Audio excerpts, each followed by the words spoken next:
Good night. So இன்றைக்கி நம்ம வந்து ஃபஸ்ட்டு சாப்டர் பார்க்க போகிறோம். ஃபஸ்ட்டு சாப்டர் என்ன, நம்மளுக்கு வந்து செட் லாங்குவேஜ்.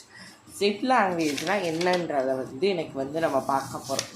முதல்ல செட்டுனா என்ன அப்படின்னா, ஃபஸ்ட்டு வந்து செட் முதல்ல செட்டு அப்படின்னா என்னன்றதை பார்க்க போகிறோம். ஒரு செட்டுனா நீங்களே நினச்சிக்கோங்களேன், இப்போ ஒரு ஃபுட்பால் டீம் இருக்குதுன்னு வச்சுக்கோங்க. இப்போ அந்த ஃபுட்பால் டீமில் வந்து ஒவ்வொரு பேரும் இருக்கும்.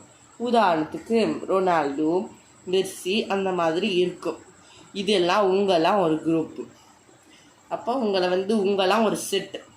இவங்கெல்லாம் ஒரே வயசு, இவங்கெல்லாம் ஒரே செட்டு. உங்களுக்கு 24 வயசுன்னு வச்சுக்குவோம் உதாரணத்துக்கு. அப்போ உங்களாம் ஒரே செட்டு. இதே இன்னொன்று குரூப்பு கிரிக்கெட். அப்போ தோனி, டெண்டுல்கர் இவங்கெல்லாம் ஒரு குரூப். புரியுதா? இவங்கெல்லாம் ஒரு செட்டு. அதாவது ஒரு 2-3 பேர் சேர்ந்து ஒன்றா இருக்கிறதான் ஒரு செட்டுன்றவாங்க. அதாவது இந்த செட்டுனா அப்படின்னா, a set is a well defined collection of object. அப்படின்னா செட்டுனா என்னன்னா, a set is a well defined collection of object. Collection of object அப்படின்றத கொடுத்துருக்காங்க. ஸோ ஓகே, இப்போ பார்த்துக்கோங்களேன். உதாரணத்துக்கு இப்போ பாருங்கள், இப்போ வந்து உங்களுக்கு வந்து ஒரு ஃபிகர் ஒன்று காட்டுறேன். இப்போ இது ஒரு படம்.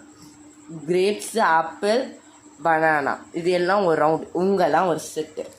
TV, fan, iron box, bulb இது எல்லாம் ஒரு செட்டு. இவங்கெல்லாம் ஒரு செட். இது ஏ செட், இது பி செட். அப்போ வந்து தனித்தனியாக செட்டு. இப்போ வந்து நம்ம வந்து ஃபஸ்ட்டு எக்ஸாம்பிள் பார்க்கலாம். எல்லோரும் நோட் பண்ணி வச்சுக்கோங்க, ஒரு ரஃப் நோட் வாங்கி. ஃபஸ்ட்டு எக்ஸாம்பிள் 1.1 என்ன கேட்டிருக்காங்கன்னா, கன்சிடர் த செட். நான் என்ன சொல்லியிருக்கேன், ஒரு செட்டில் என்ன கொடுத்துருக்கான்னு பாருங்க. ஏன்ற ஒரு செட்டில் யாராக இருக்காங்கன்னா, அஸ்வின் இருக்காங்க, முரளி விஜய் இருக்காங்க, விஜய் சங்கர் இருக்காங்க, பத்ரிநாத். அப்போ வந்து எக்ஸாம்பிள் 1.1 செட் ஏல யார் யார் இருக்காங்கன்னா, அஸ்வின் இருக்காங்க, முரளி விஜய் இருக்காங்க,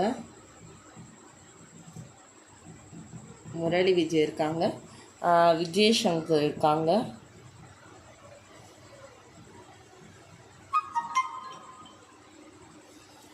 பத்ரிநாத் இருக்காங்க.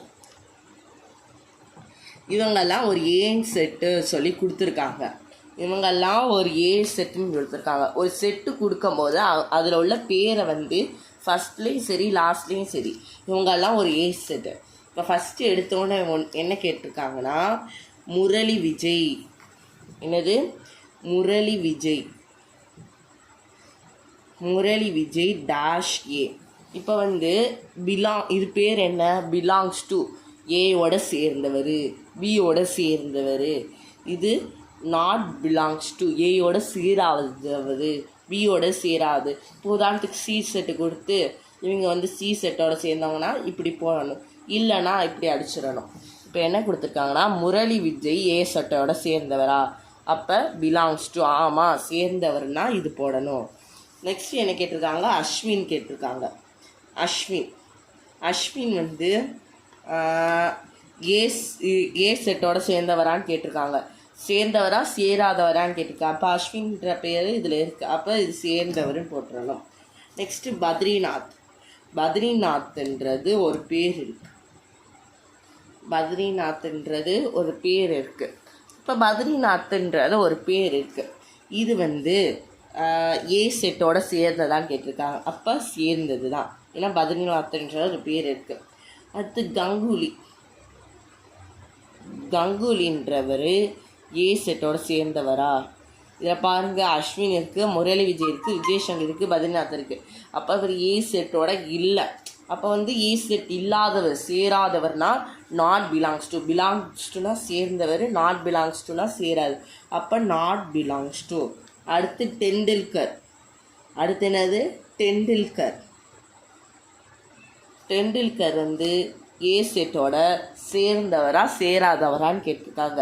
இப்போ இதில் வந்து டெண்டுல்கர்ன்றது ஏ செட்டில் இல்லை. இவங்க கேட்டிருக்காங்க ஏ செட்டில் உள்ளவரா இல்லையா, அப்போ இல்லை. அப்போ நம்ம வந்து ஏ செட்டில் இல்லாதவர் அப்படின்னு போட்டிருக்கோம். அவ்வளோதான்.